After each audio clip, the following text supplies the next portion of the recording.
We want to thank Judy Tenenbaum for setting the mood for us this evening, for getting us in the proper mindset, and thank you for sharing your talents with us as we prepare for this Yom HaShoah commemoration.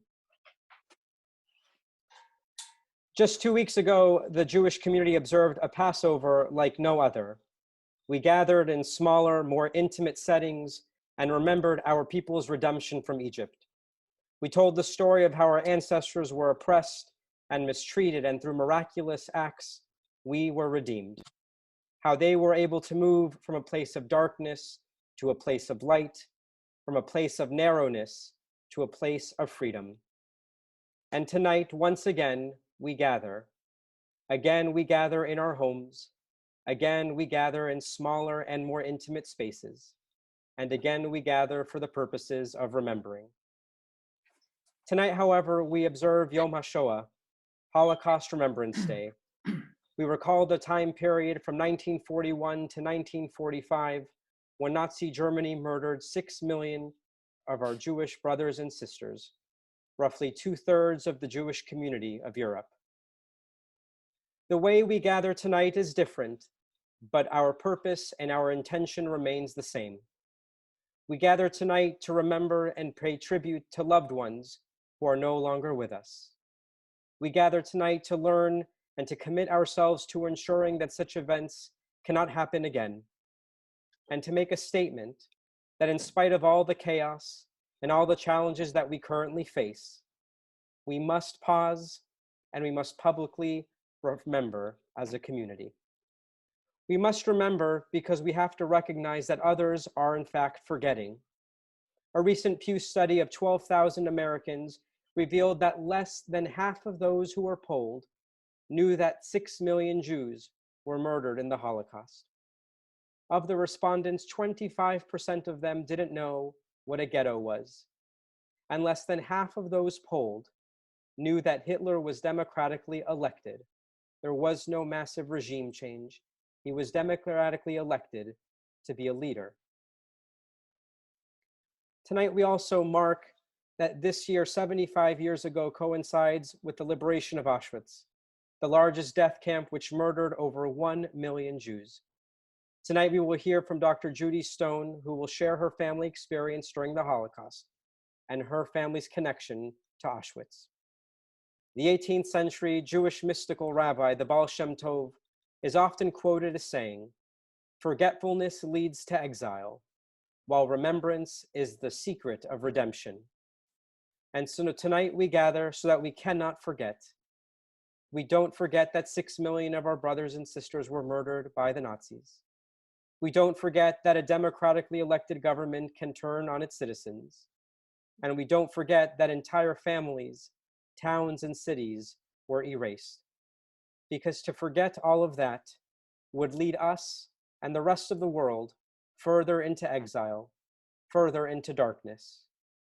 And we gather tonight so that we can bring a modicum of redemption by keeping our loved ones' names and memories alive for another generation, by inspiring ourselves with their determination, their strength, and their resolve, and by learning about the mistakes of the past so that we can all be part of the world's redemption in the future. We now turn our attention to Patricia Raskin, member of our Yom HaShoah Steering Committee, who is going to tell us a little bit about tonight's speaker.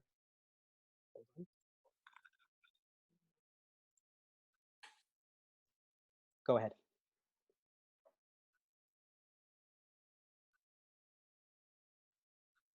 Oh, wait. Sorry, Patricia. Oh, can you go ahead?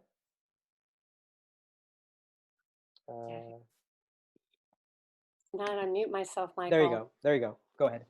Okay. Thank you. Thank you so much. Hi, everyone. I met Judy Stone when I interviewed her on my radio show in November of 2019. After the interview, I was so touched by her family story, and I brought this to our Yom HaShoah committee at Temple Emanu-El in Rhode Island.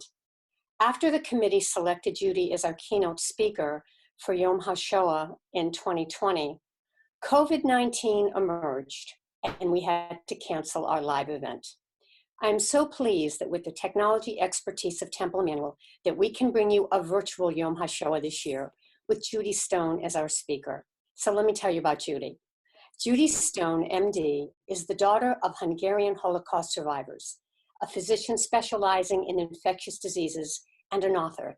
She is a Forbes Pharma and Healthcare contributor, the former columnist for Scientific American, and the author of a nationally recognized textbook, Conducting Clinical Research, A Practical Guide. Dr. Judy Stone's clinical practice and writings have been shaped by growing up as the child of survivors. Her latest book is Resilience, One Family Story of Hope and Triumph Over Evil, a study in human contrasts, kindness and callousness, tolerance and hatred, humanity and cruelty. Judy will share what she has learned through extensive research and her family's story of survival. Welcome, Dr. Judy Stone. So glad to have you with us.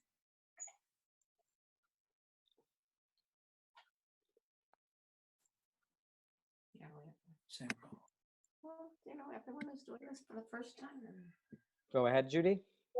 Thank you so much for having me. I'm really honored to have been invited to be your Yom HaShoah speaker for this year.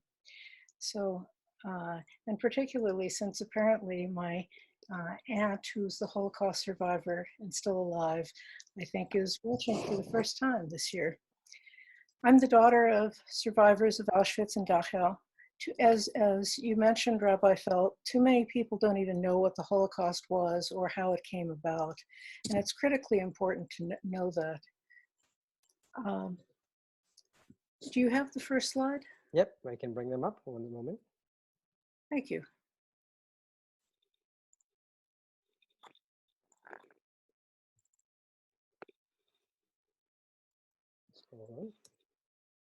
There we go. Can everyone see the slideshow? Yes, that's not my first slide, but yes. Okay, there we go. There we go. Okay, and I'm experiencing a moment of technical difficulty too, but that's okay. So I'm here to tell you about the story of my family and to say never again. On this first slide, you can see my mother, Magdush or Maggie, and my daughter on my mother's 94th birthday. In the upper right is my uncle, Shani or Alex, who was my father's brother. And then in the bottom is my aunt, Kati or Kitty, who's now 95 and is an avid Holocaust educator out in the Omaha area. And then the book that I wrote in their honor and at their urging. Next, please. Next, please. So the impetus for the book was the promise to my mother and uncle, and my family wanted me to share their stories and not to let their lives and lessons be forgotten. They left their mark, trying to leave the world a more just, kinder place, and have us know their memories are a blessing. I'm going to give you a brief overview. Michael, you're on the, no, go back one, please. Mm-hmm. Am I supposed to be seeing you? Yeah, that helps. Yeah, go ahead. Okay, that's fine. I got confused. So I'm going to give you a quick overview just so you have some context. In the early 1930s, the mood in Germany was grim because of Germany's defeat in World War I and the economic pressures that worsened because of reparations. The Germans lacked confidence in their government, and this set the stage for the rise of Hitler and his party, the Nazi Party. Next, please. The Nazis won the election with 37% of the vote, not a majority, and the new president appointed Hitler as chancellor and gave him almost unlimited power. Next, please. In February of 1933, the German parliament burned down, and this was called the Reichstag fire, and was really a ruse. It was not spontaneous, it was planned, but it was used as an excuse to suspend civil liberties and constitutional protections. Next, please. In March 1933, Hitler established the Dachau concentration camp, which was actually for political prisoners, not for Jews at that point. And then the German parliament passed the Enabling Act, which allowed gave the Nazi-controlled government essentially a dictatorship, eliminating the oversight of parliament. In case you're not paying attention to world news, the same thing is just happening now in Hungary, where the parliament has agreed to dissolve itself essentially and let Viktor Orban take over as dictator indefinitely. Next, please. The Evian Conference was in 1938, and 32 countries met to discuss the problem of Jewish refugees and express sympathy, but they didn't offer to extend their quotas or help them in any way whatsoever. Next, please. Kristallnacht occurred in November of 9th and 10th, 1938, and this was the Night of Broken Glass, which we commemorate every year. It was, again, designed to appear unplanned, but was carefully orchestrated by the propaganda minister, Joseph Goebbels. Next, please. In 2 days, over 250 synagogues were burned, 7,000 businesses were trashed and looted, and the morning after the pogroms, 30,000 German Jewish men were arrested for the crime of being a Jew and sent to concentration camps. Next, please. Jews throughout Europe were forced into ghettos, which were in the oldest, most rundown section of the cities. The conditions there were very crowded, multiple families in each apartment, and that overcrowding and poor sanitation led to disease, starvation, and exposure, which resulted in many deaths. Next, please. I'm going to switch now to my family's story. My father grew up in the second largest city in Hungary, which was Debrecen in eastern Hungary. And that was a cosmopolitan city of about 100,000 people, and had electricity, plumbing, transportation, theater, universities, everything that you might want in the city.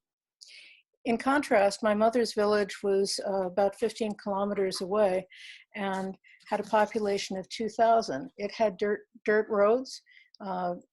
Animals were wandering in the street even when I visited there in 1978. And it was, relatively speaking, very primitive and had not much to commend it. Next, please. This is my grandmother in the upper left. Grandmother Anna with her daughters Clara, Gabriella, and my Aunt Kitty, who I mentioned is still alive and thriving. There were 8 children in the family. I'm not able to include all of them here, and we'll focus on the sisters. Anna and Gabriella, the baby, died of typhoid fever in 1932. Clara and my mother were seriously ill at that time. And Kitty, on the right, Kitty was left at home and she didn't get sick. And the reason that happened is because Kitty's mother thought that she was too homely and didn't take her on trips with her. Can you imagine? So this was all in the pre-antibiotic era. The family was devastated financially by the 4 hospitalizations and 2 funerals, and had to sell off livestock and give up their health with their store and their farm. At that time, when their mother died, my mother Maggie was 12 years older than Kitty, and she ended up raising her for the rest of their youth. On the lower picture is my grandfather Moore, and my mother Kitty, and my father when my parents were dating on the family farm. Next, please. The fourth sister is on the bottom right. You can see she looks a little bit different, more exotic, and she was called the Tsigan, or the Gypsy, for her more exotic look. She was also nicknamed Queen Elizabeth, as haughty towards her other sisters. The taller woman in the picture is their beloved cousin Magda, her parents and her children were all killed at Auschwitz. Next, please.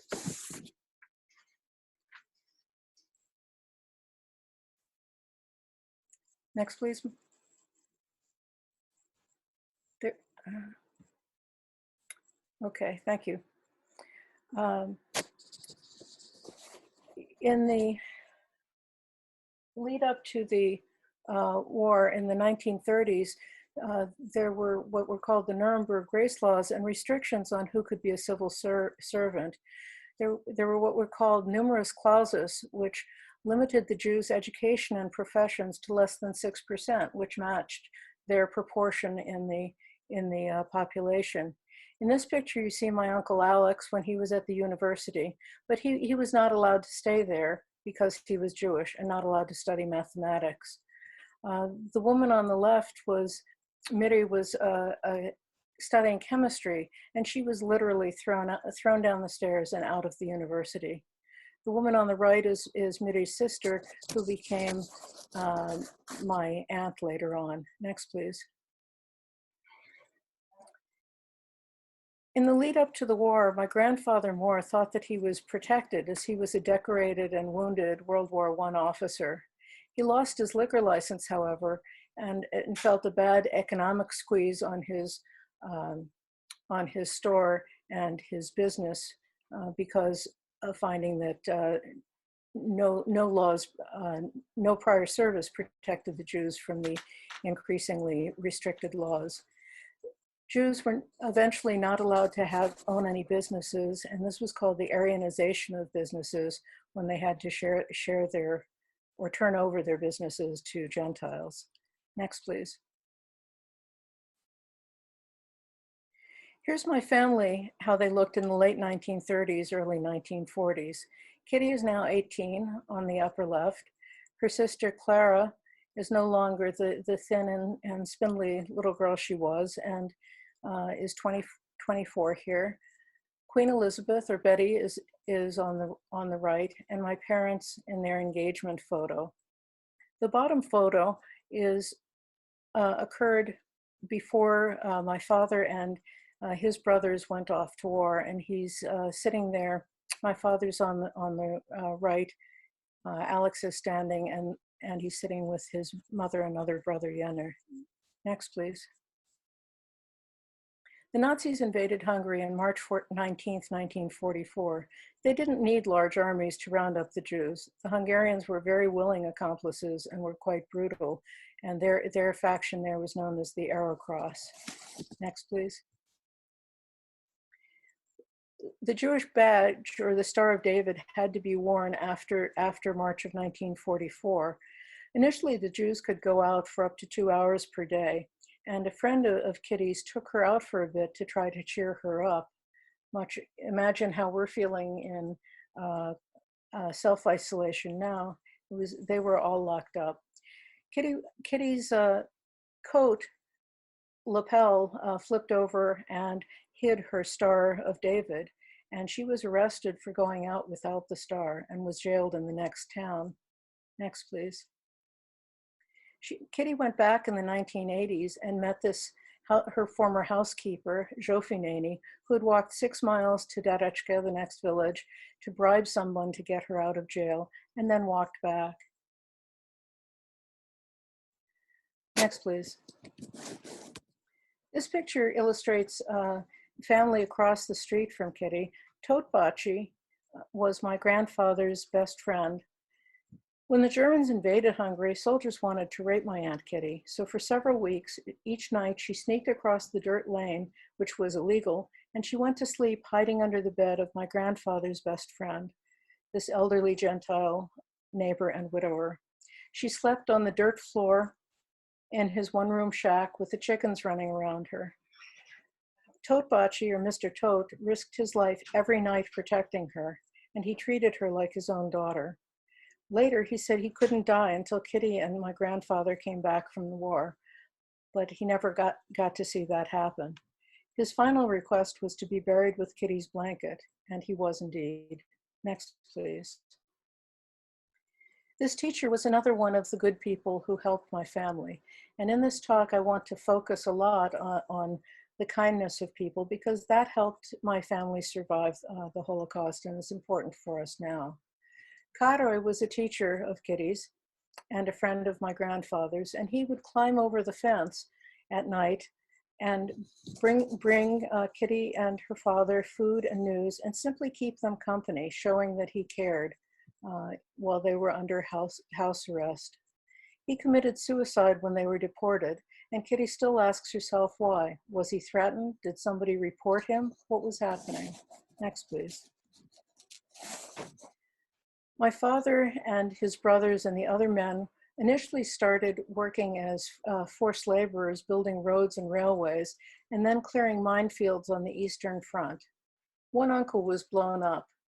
I know some of you have probably heard of the Apopo hero rats in Africa. Those are rats that are being sent out in minefields to sniff out where the landmines are and warn people about them so they can get rid of the landmine safely. In the Eastern Front, they didn't have these hero rats. They used Jews instead, and Jews were considered expendable and no better than the rats. Next, please. In Debrecen, as in other major cities across Europe, Jews everywhere were forced into the crowded ghettos, as we talked about, where many died of disease. My mother had her first child, my brother, born there. Next, please. In other places, Jews were often, a brickyard was used as the ghetto because it eased transporting the Jews to the death camps. Debrecen, they started out in the old part of town and then were moved to the open air brickyards, as happened elsewhere. It was cold, and my 2-week-old brother died of exposure and pneumonia in this early brickyard. That my mother later understood that her baby's death had saved her own life is really quite remarkable to me. She would have been immediately killed at Auschwitz had she arrived with her baby. Next, please. Here's a picture of the chaos at the arrival of people at Auschwitz. You can see the older prisoners there in their striped uniforms, the Nazis with their spiffy uniforms, standing erect, and just the general chaos. Next, please. The initial separation that happened there, people were sorted, or it was called awaiting selection. And here the women had already been separated from their husbands and were awaiting their turn, what would be their fate. Next, please. So selection decided who shall live. And in this case, it was my Aunt Betty, Kitty, and my mother, Maggie. And next. And who shall die. And my grandmother Ella was 54 when she arrived at Auschwitz, and she was murdered with her son, Zennern.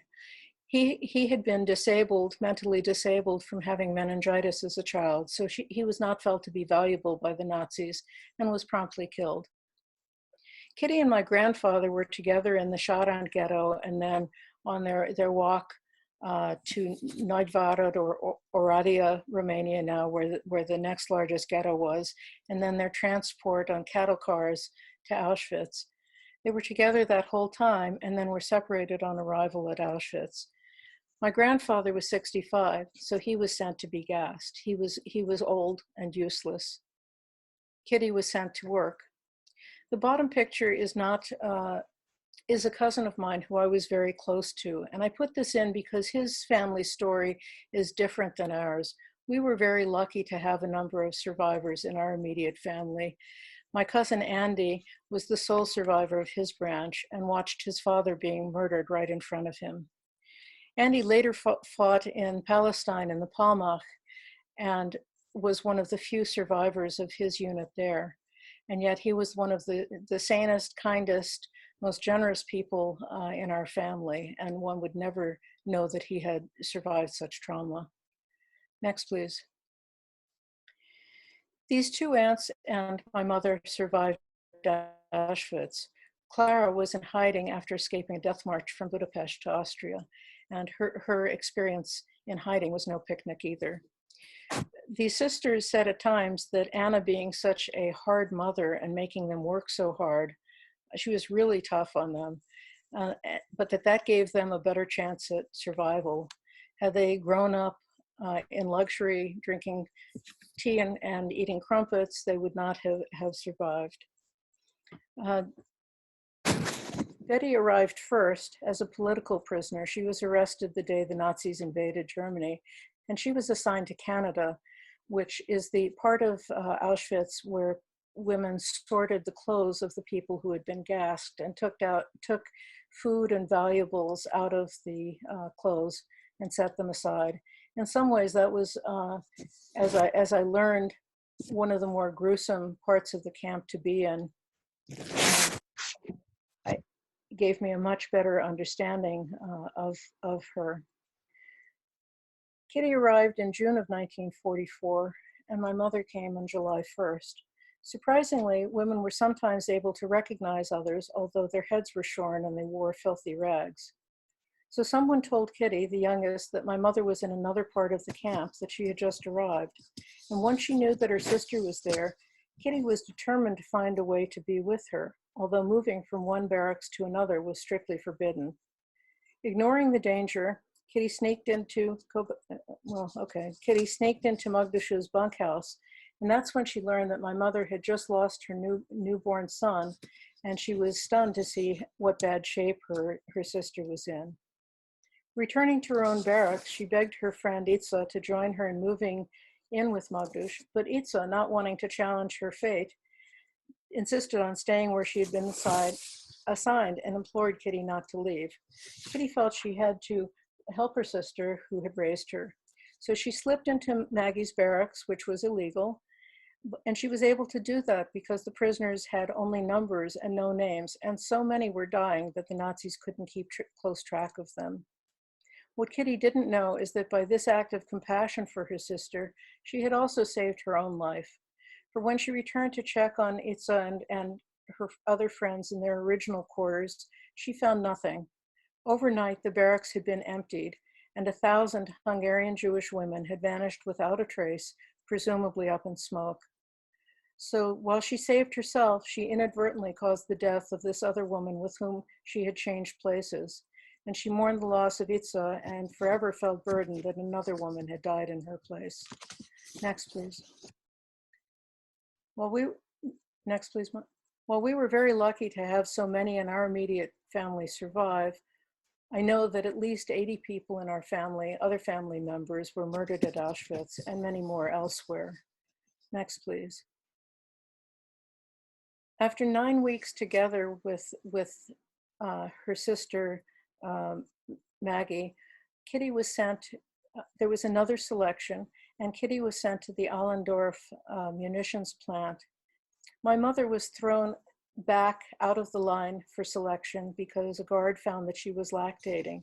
And when that happened, everybody assumed that she was sent to be killed because she was weak, and that's what they did with pregnant or lactating women.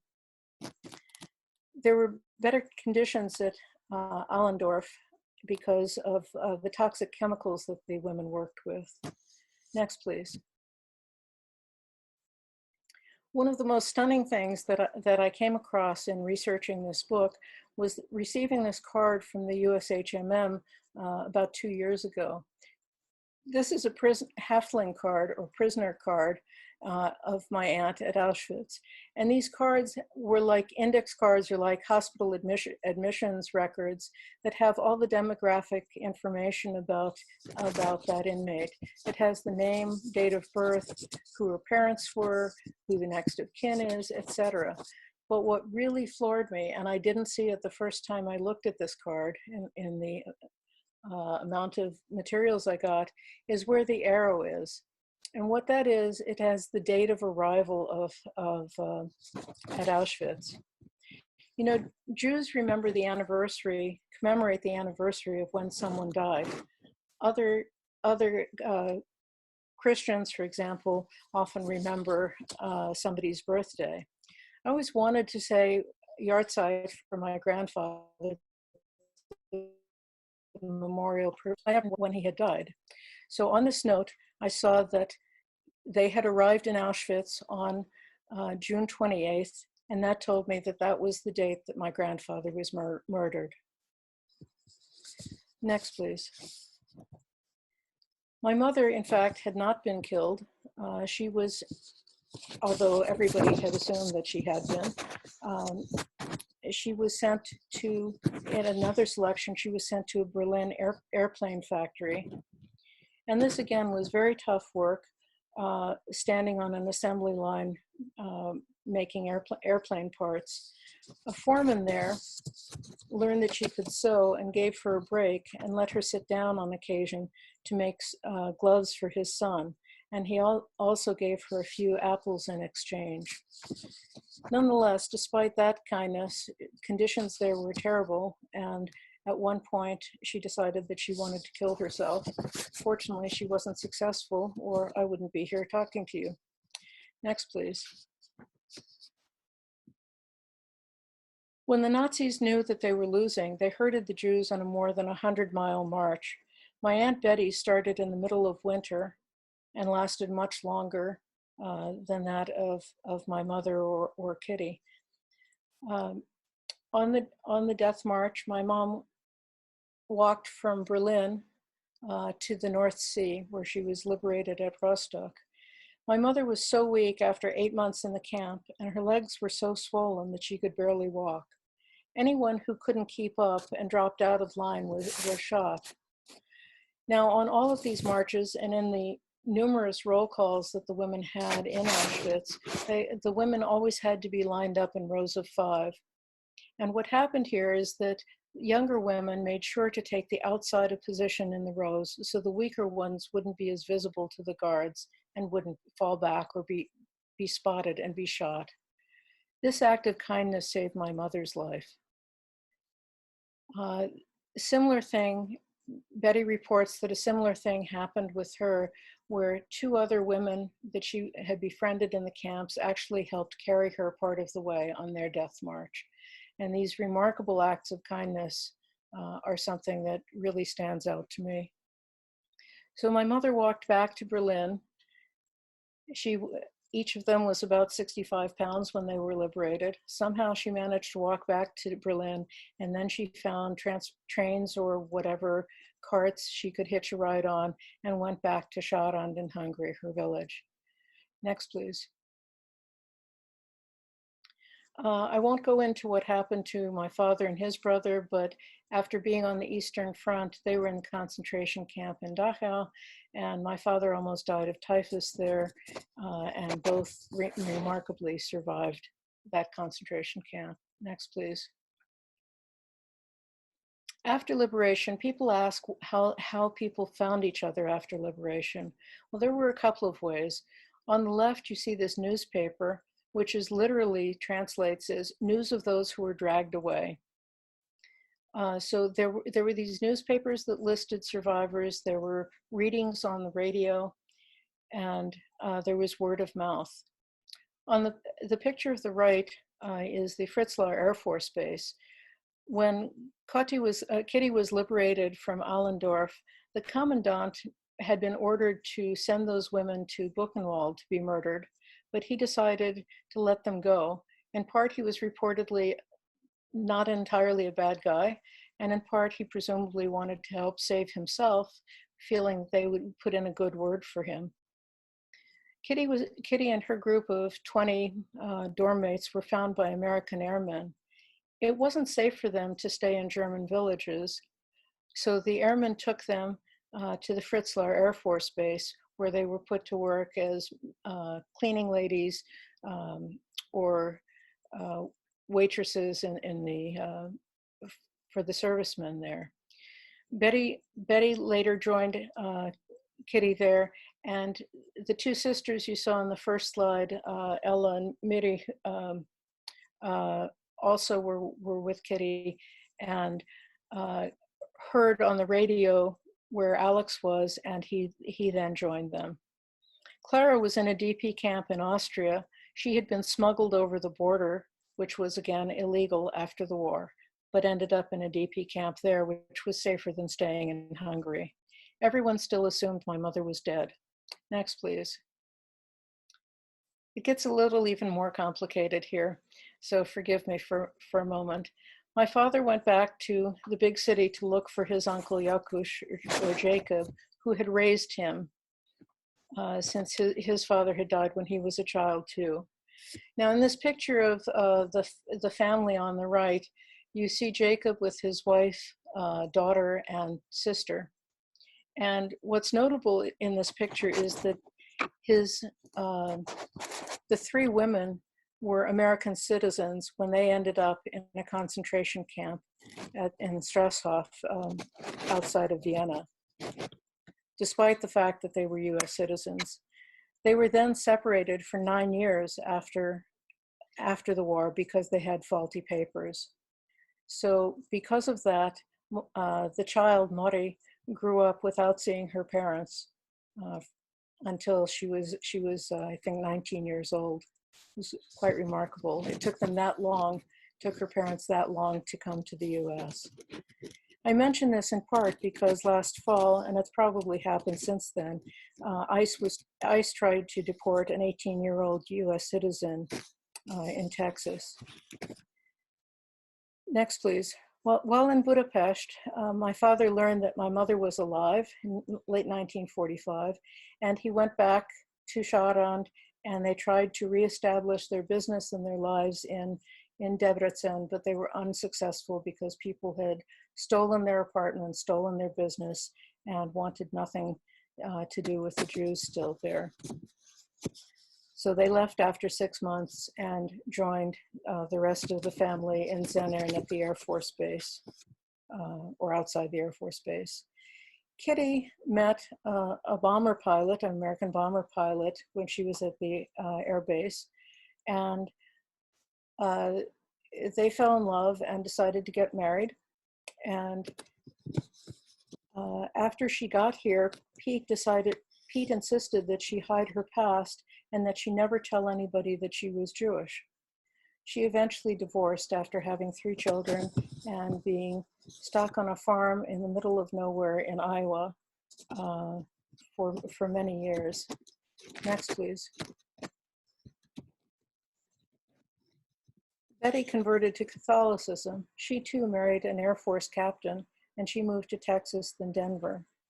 Now, again, one of the things to note, and nobody wanted to go back to Hungary in the family, and nobody wanted to stay in Germany. So marrying an American was one way to avoid that problem and come to the US. Next, please. The siblings continued to scatter. This is my parents and Clara and her husband in Hamburg before they left. Next, please. One of the best things that Pete ever did is that he and Kitty sponsored Clara to come to the States. And I emphasize, you couldn't just decide that you wanted to come to the US. The US didn't want immigrants. They didn't want Jewish immigrants or refugees. So you had to have a sponsor who would agree to support you, and it wouldn't become a ward of the state. So Kitty and Pete sponsored Clara, and they went to Iowa. And as you remember, Pete didn't want anybody to know that that Kitty was Jewish, and this was tough to pull off for my uncle, whose name was Goldstein. So they up and left and moved to Detroit, where he joined friends of his and worked in the auto repair business. Next, please. Just as an aside, again, about immigration, Pishta, one of the older brothers, his twin brother was the one who was blown up. Pishta could not come to the US because he had tuberculosis, and he would have not been allowed to enter the country because he had an infectious disease. Next, please. So Kitty never saw him again after that. This is my parents' cruise ship, pretty fancy. My parents were sent to Little Falls, but the family sponsoring them, the kids got measles, and they weren't allowed to stay there. The quarantine officer insisted they leave, and they moved to another aunt's house in New York City. The only English my mother knew at that time was from the US soldiers and was goddamn dippies, or displaced people. Next, please. Displaced persons. Next, please. This is their life in the New World, and I'm their new American baby, and everything looked like it was going to go glowingly. This was in Washington, and then my family moved to Denver for my father to get a better job as an orthotist and prosthetist. Unfortunately, my father died when I was 12, when things were comfortable for them for the first time in their lives. Next, please. Alex epitomizes the value of immigrants and people reinventing themselves. As I had mentioned, he was not allowed to study mathematics because of the numerus clausus quota. He became a lawyer but wasn't allowed to practice. In Germany after the war, he became a watch repairman, then an orthotist like my father, then a mathematician finally in the late 1950s, and a computer scientist in the space program.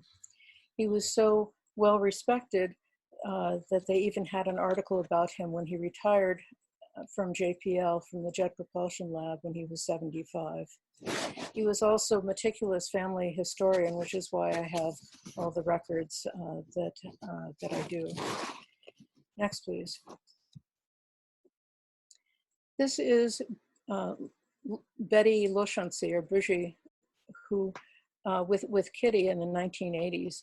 I met Betty in 1978 when we discovered that a nephew was still alive. And again, I want to illustrate that things aren't, or people aren't what they appear to be. All I knew, my mother still hadn't talked to me very much about her war experiences at that point when we went to Hungary. All I knew was that my mom wanted to see her old friend Betty. So Betty was Catholic and had 12 siblings, and we didn't know where she lived. But I went around Debrecen, the old neighborhood where they lived in Debrecen, knocking on doors and asking if anyone knew this family.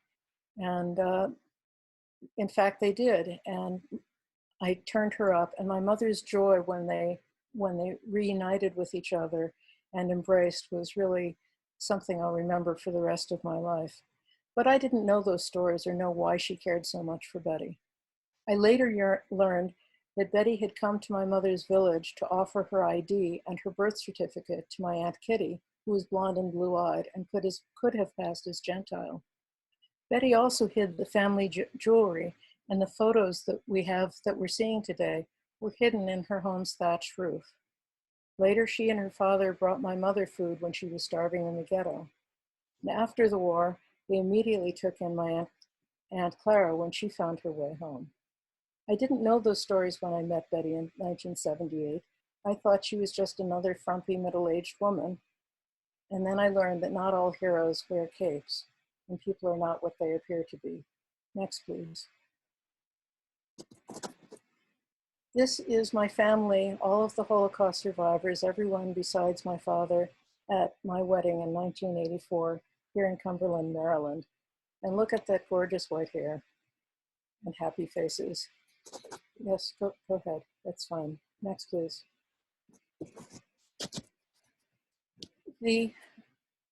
I want to share some of the parallels my Aunt Kitty, an Auschwitz survivor, has pointed out to me given recent events. You know, we mentioned in 1938 the Evian Conference all the countries there, 32 countries, refused to accept any Jewish refugees.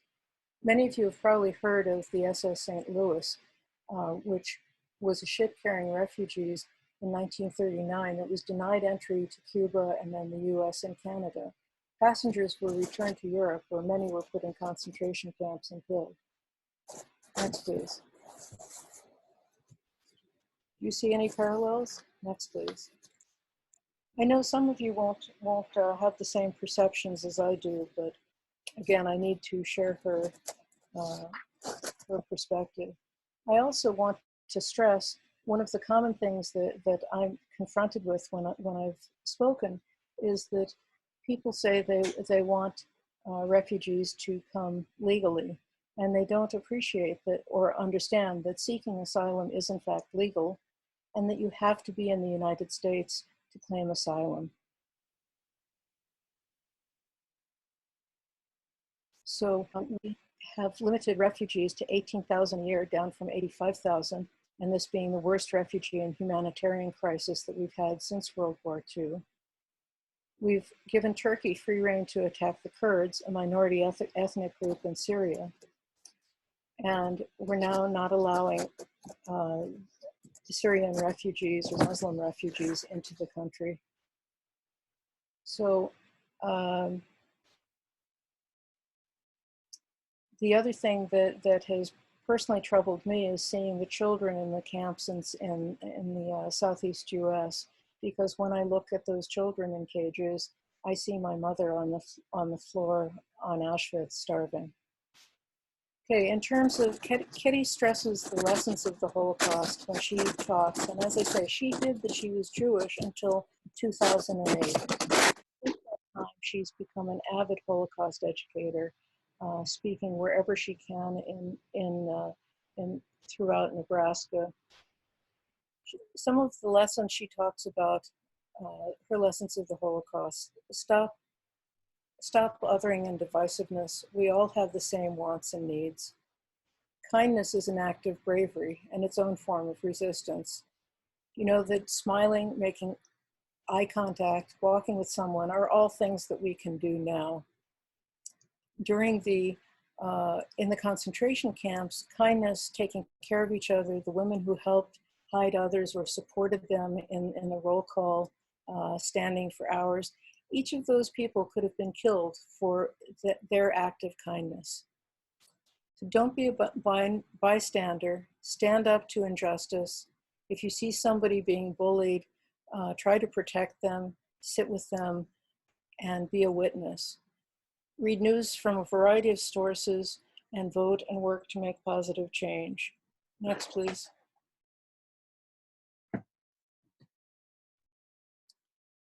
Next, please.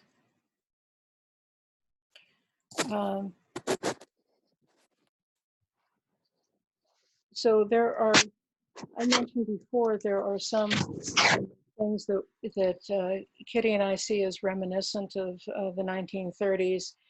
Then Jews, Romas, and Blacks were deprived of citizenship. Now Muslims are the targets and the target of racism. Do you see parallels between what happened then and now? Next, please. There, it was called the big lie or the lying press. Now we have fake news. Next, please. And we're just going to zip through these. There are increasing hate crimes, and primarily from white nationalists. Many of them were since 2016, a couple before them, but the common theme is people saying they were frustrated neo-Nazis, they didn't want refugees welcome. Next, please. Jews will not replace us, all Jews must die, etc. Next, please. And then all of the murders last year where people were described as immigrants and refugees as invaders or an invasion, and that is the common terminology that's being used to support the attacks. Next, please. There's the attack last year, the threat to blow up the synagogue in Pueblo, Colorado. Last fall, swastikas were painted at Smith College, where my daughter went to school, and UMass Amherst, and all over the country there were swastikas and anti-Semitic racist graffiti. Headstones were toppled at the Omaha Jewish Cemetery near Kitty, and most recently, the murders in New York. Next, please. And we have to be careful because our concern about others is spreading. And after we assassinated Soleimani, we had Iranian American citizens, US citizens, detained when they were trying to re-enter the US from Canada.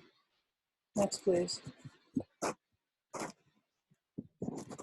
Some of the memorable news headlines in the past year, past couple of years.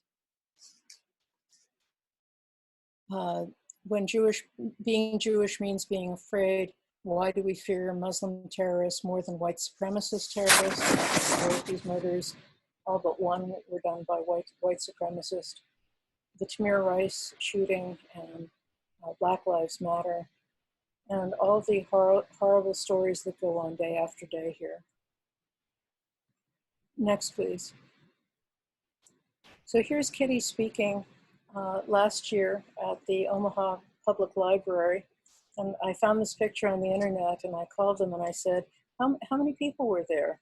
And they said, oh, a little over 400. And it was quite remarkable. And she's so full of life and so energetic with her passion for teaching, that she really gives me something to aspire to. She emphasizes the need for these simple kindnesses and caring, and explained how that helped them survive. Her message to students is to do whatever you can to prevent this from happening again. Don't be silent. Speak up when you see discrimination. Just because someone's skin is different than yours or worships differently than you do, don't judge. Like I said, do everything in your power to fight bigotry, to fight prejudice. Just speak up and vote. Next, please. I'm throwing in two of my favorite pictures for dessert for you. This is the sisters gossiping, the three sisters gossiping about their sister Betty in 2001 at my daughter's bat mitzvah. And they always like picking on each other and in good humor. So that's nice. And when I gave this talk in Lancaster, the reporter commented that what's remarkable isn't that they were gossiping, it's that they were alive. And the other thing that this reminds me of is that I never knew my Aunt Betty very well growing up. She was very cold and aloof and lived far from us. And after studying so much about the Holocaust and listening to her Shoah tapes, her testimonies, and reading more about what was involved with Canada, I gained a much greater empathy for why she was the way she was and how different people are traumatized and react differently. Next, please. And this is my mother, and it's true of the other sisters and brothers as well. My family, they all had rich, full lives before they came to this country and afterwards, despite their traumas. They raised good kids. This is my mother with my newborn son, then with my daughter, and the four of us together outside her home. So it's really quite remarkable to see what full lives they had and what value they brought and their children have brought to this country. Next, please. And so kindness was critical to their survival. I have pictures of some of the righteous people at the bottom, and more are listed on the right side. Those were just a few of the people who helped them survive the Holocaust. One of the other, we need to pass on these values to other people. Next, please. Kindness will be equally critical to us now with the COVID crisis. For example, you had the teacher who brought them food and kept them company. Now we have young people delivering groceries to older people for whom it's not safe to go out and bringing them news. We had women helping Maggie, my mother, and Betty in the camps. And now one of the most moving things was other COVID patients caring for dying people so they don't die alone, or having doctors and nurses holding the patient's hand to comfort them. My mother, when her baby died, she gave his diapers and clothes to another woman who needed them. Now people are making and donating personal protective equipment and masks, and skiers are donating goggles for doctors. Women in the kitchen shared peelings that they were able to pilfer from the kitchen. And now you have restaurants feeding workers and Chef Jose Andres feeding hundreds of thousands of people. And there were networks in the camps and mutual assistance, and that's going on now. So remember to care for each other and pass these values on. Go ahead. And be the eye in kindness. Thank you, I appreciate it. Thank you for having me.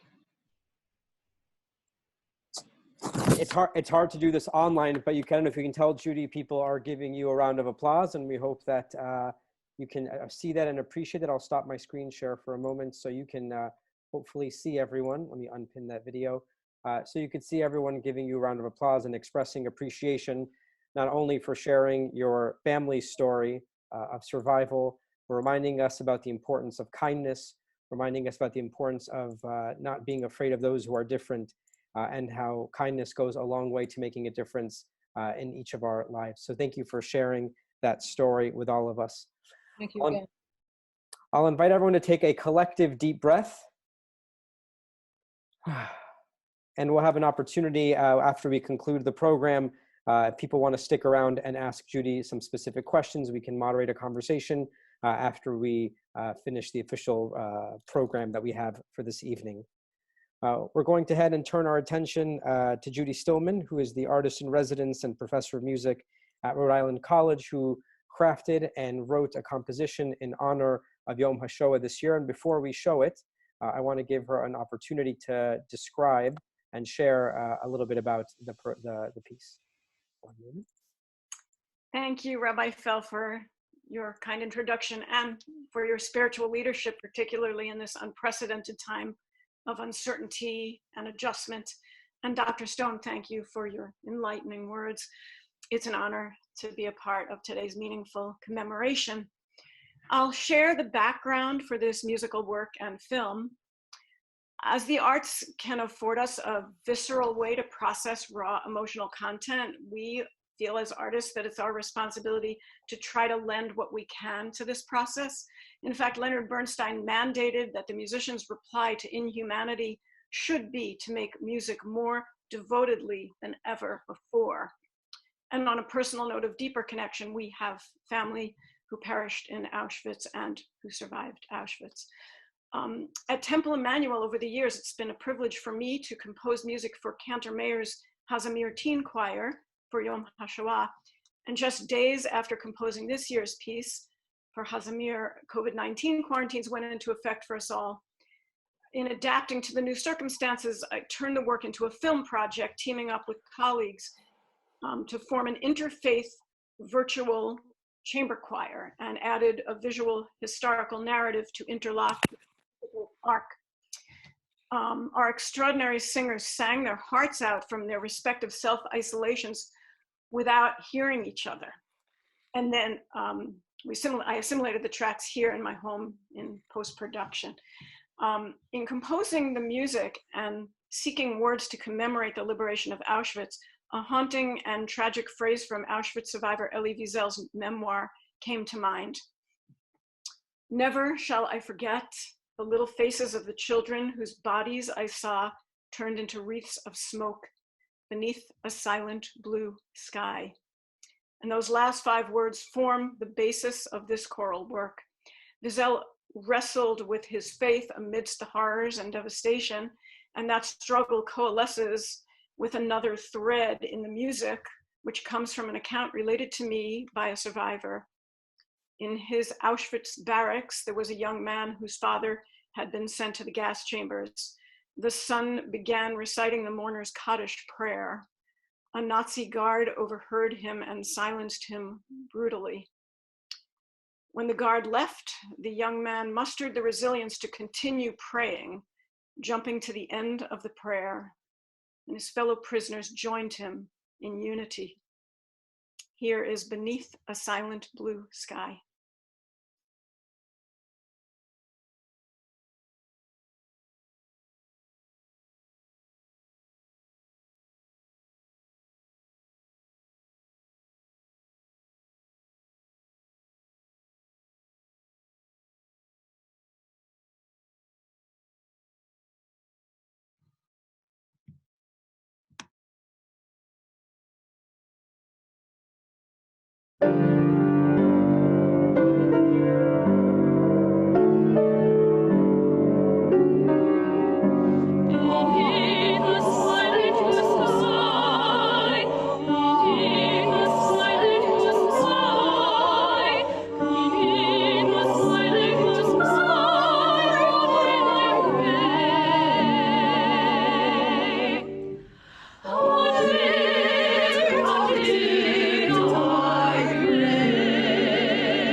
I'll invite us all once again to take a collective deep breath.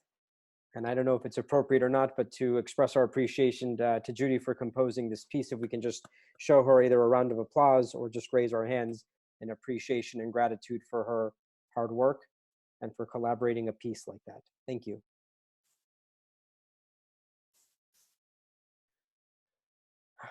We'll turn our attention to Cantor Meir, one of the cantor of Temple Emanu-El, who is going to recite the El Maleh Rachamim, the memorial prayer in honor of the 6 million brothers and sisters who were murdered in the camps. I'll go ahead and unmute you.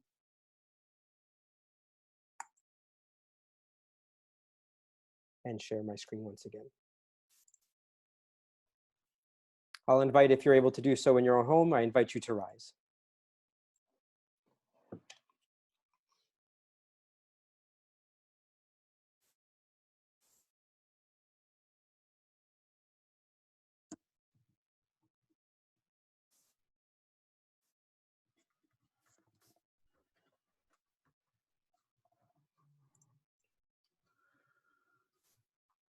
El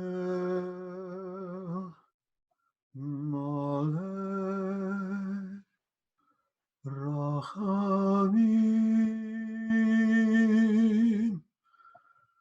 Shochet panorami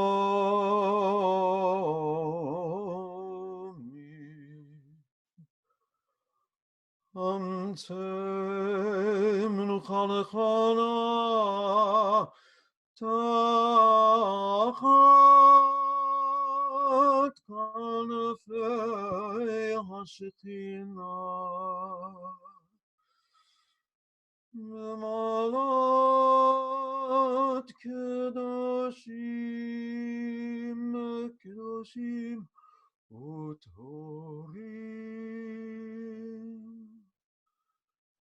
Kezar rakia nazirim,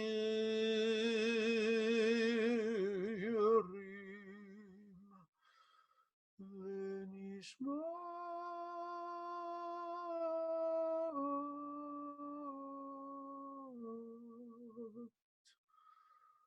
כל אחינו בני ישראל שנטבחו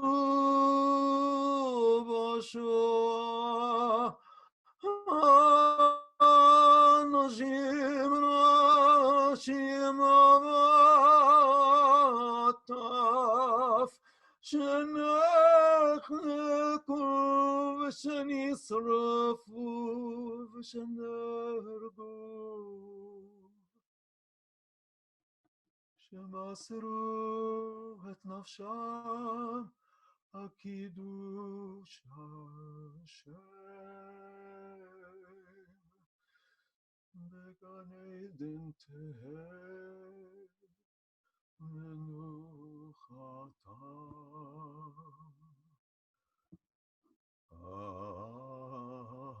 בעל הרחמים אז תירם בסתר גרפך לעולמים מוצר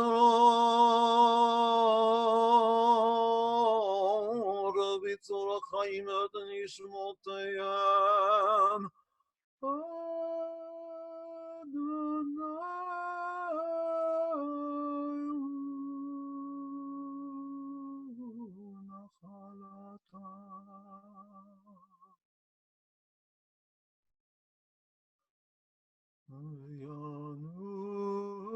ינוחו בשלום על משכבותיהם ונאמר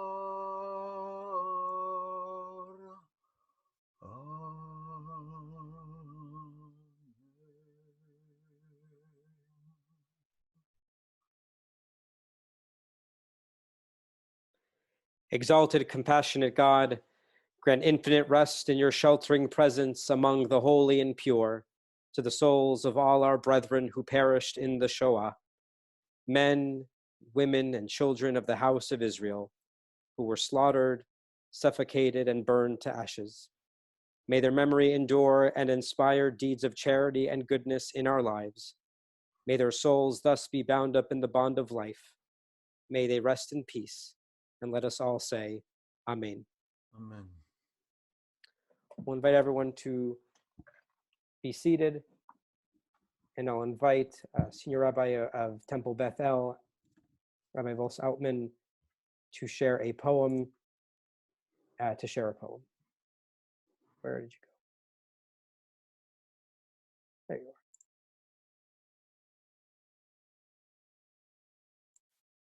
Just wanted to say, express my thanks to Stone, to the Cantor Mayor, to Rabbi Fell for enabling us to have this service and enabling us to be together, to remember friends and family who died in the Shoah, to remember survivors who have subsequently passed on, and of course to remember all those who died Kiddush Hashem, those who died for the sake of God's name, as a reminder to us to never forget. Please join me as we say this Kaddish. It is uniquely commemorative of the Shoah and of our people's destruction. Yitgadal Auschwitz, V'yitkadash Lodz, Shemei Rabbah Ponar, V'alma Divrach Hirutei Babayar, V'yamlich Malchutei Madanak, V'chayechon Uvyomechon Birkenau, Uv'chayei Dechol Beit Yisrael Kovno, V'agala Uvizman Kariv Janauska V'imru Amen. Yehi Shmei Rabbah Mevorach Le'olam U'Lalmei Almaya. Yitbarach V'yishtabach Theresienstadt. V'yitpar V'yitromam Buchenwald. V'yitnaseh V'yithadar Treblinka. V'yitaleh V'yithalal Vilna. Shmei D'Kudsha Bergen-Belsen, Barichu, Le'ela, Mauthausen, Min Kol Birchata V'Shirata, Dachau, Tushbachata V'Nechemata, Minsk, Da Miran Bialma, Warsaw, V'imru Amen. Yehi Shlama Rabba Min Shemaya, V'chaim Aleinu V'al Kol Yisrael, V'imru Amen. Oseh Shalom Bimromav, Hu Yaseh Shalom Aleinu V'al Kol Yisrael, V'imru Amen. May the one who brings peace to the universe brings peace to us and to all of Israel, and let us say Amen.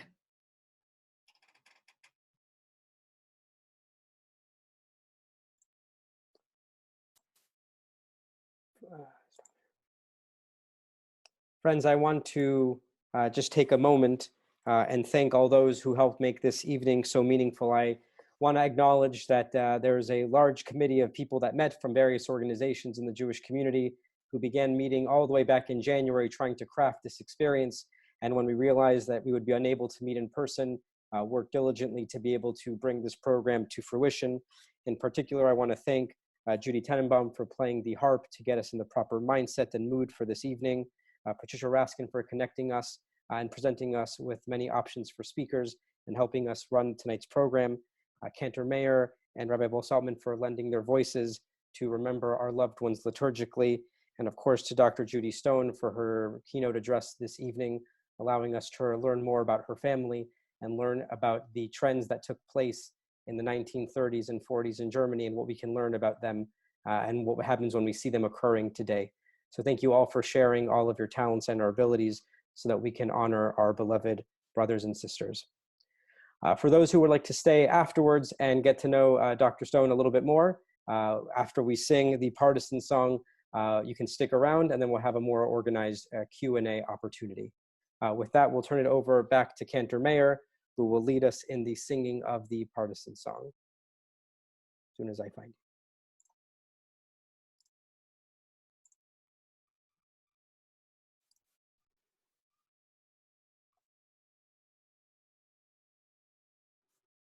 Sag nicht keinmal, als du gehst dem letzten Weg, Gott Himmeln bleiene, verstellen bleie Tag. Kommen wird noch unser ausgewenkte Schau, Zweiter beugt und unser Trott mir seinen da. Kommen wird noch unser ausgewenkte Schau, Zweiter beugt und unser Trott mir seinen da.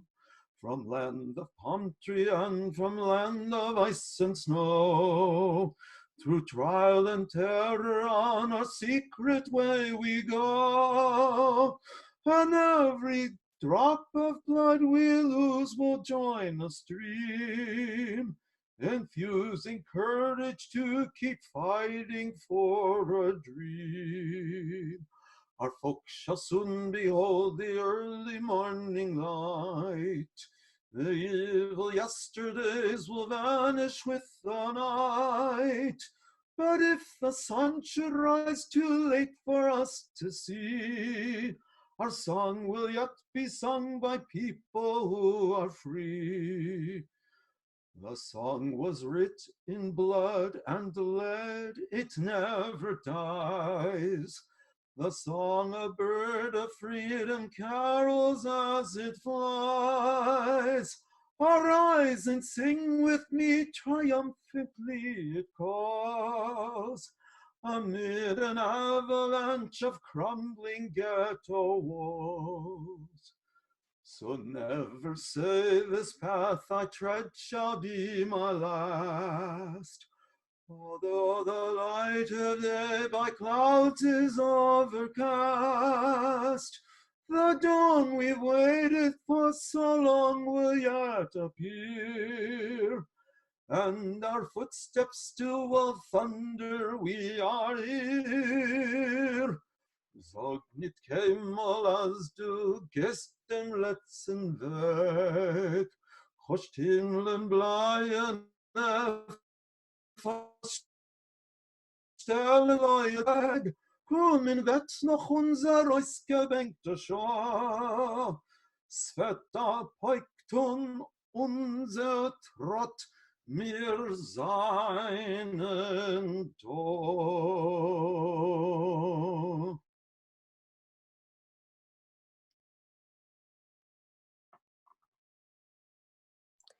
We thank you all for being here this evening. Thank you for taking time amidst this complicated period and dedicating time so that we can honor our beloved brothers and sisters, and to make a statement that although we are all each in our own homes, we remain united as a community, reminding not only ourselves but the entire world of the atrocities which took place 75, 80 years ago, and that we continue to keep that memory alive even if we are in our own homes. As a community, we remain strong and committed. Thank you very much, everybody. This officially concludes the program for tonight. If you'd like to stick around and be able to ask questions to Dr. Stone, I will begin that in about 5 minutes or so. Thank you very much, everyone.